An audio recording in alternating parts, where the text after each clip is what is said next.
You know, we love The Snake. We recap it every Thursday. And today I get to talk to the latest eliminated contestant. And I gotta say, I'm sad because I love Pastor Jacob. It's you, Pastor Jacob. What It's me. happened? Good to be with you today. Thank you so much. Well, I want to get into one thing first of all. My grandpa was a pastor, so I identify with you.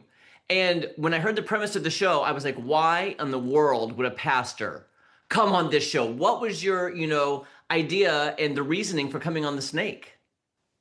Part of the fun of this show is that all the contestants coming on had no idea what was in store for them. We were told that they were bringing people in from different professions that use persuasion, and pastors, of course, are preaching on a weekly basis and holding meetings where people have different viewpoints. And so it's all about getting people to unite on a common mission.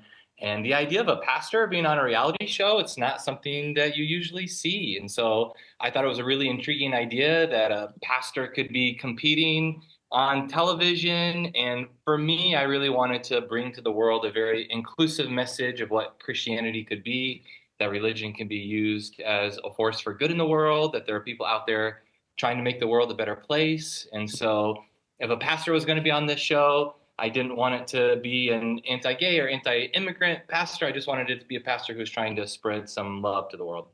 Well, I think you did just that. And watching the show, when you got there, how did your strategy change from, okay, day one, learning about it, meeting the people? Did you have a strategy going in? And then how did it change leading up to the big confrontation this past week with Catherine?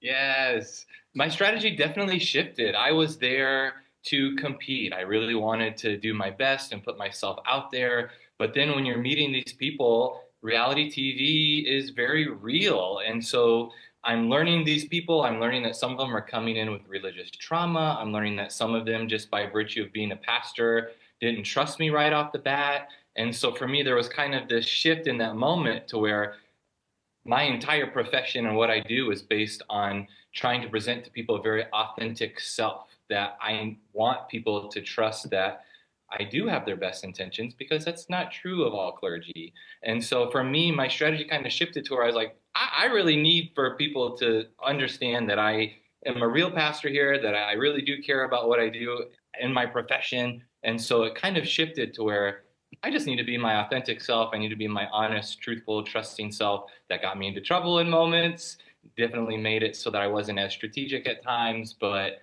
that just became important to me. And so my strategy definitely shifted in that way as I was going through the show. Do you feel like I feel like kind of the target was put on your back when you had the challenge and you saw it in your bucket and you kind of called them out and they kind of put the target on your back, and then when you had the conversation with Catherine and then you decided to do it in a group setting, do you regret that decision? Do you think that kind of put it over the top? Even though I know you self-eliminated, that kind of just, it seems like everybody was kind of going against you and not believing, and you were telling the truth. I know, I know. Uh, Another strategy could have been to sit and talk with Catherine directly, but at that point, Catherine had said so many things to me that just didn't add up. She was telling me things that just didn't seem true about all the different players. And so I knew that if I sat down with her alone, I had no idea if I was going to get the truth out of her or if she told me something that she was going to save me. I couldn't necessarily believe her. So I needed to kind of just open it up to her inner circle just so to get the conversation going and hope that other people would see what I had been seeing. Okay, now with Catherine, I got to go back to her because she's kind of, her testimonials, you didn't see any of these until the show aired. A, were you surprised to see her in real life reading off her phone all these strategies and then seeing how she was playing the game with everybody else? They believed her over you. I know it.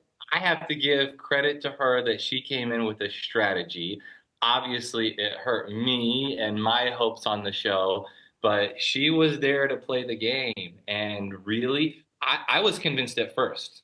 In that first saving ceremony, when she's crying, I believe the tears. I was trying to comfort her in that moment. But then for me, just kind of observing everything going on, too many things contradicted. And so that's when the switch flipped for me. And I was hoping that it would for other people, but not in time for me to be safe.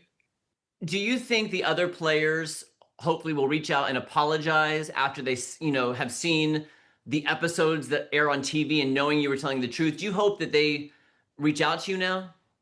You know, in a bubble. I understand that everyone was playing the game. Some people have reached out to apologize to me, and that was very generous of them, and I received that. And so thank you to those that did. That was very kind of you.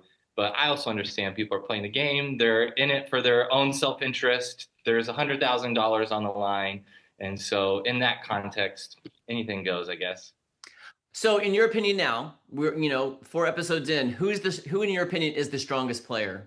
I really enjoyed my strategic conversations with Derek. And so from day one, him and I were sitting down, talking with each other, making plans. And I think he has a really good head on his shoulders. And so I think that he has a lot of potential. Everyone can see that Frankie is an incredibly nice guy and he has that charisma to win people over. Obviously, Catherine's playing a really good game.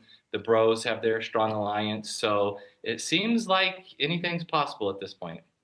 Okay, so now you've done it. You self-eliminated. Do you regret self-eliminating? If you could go back, would you change that and let the snake decide, or no?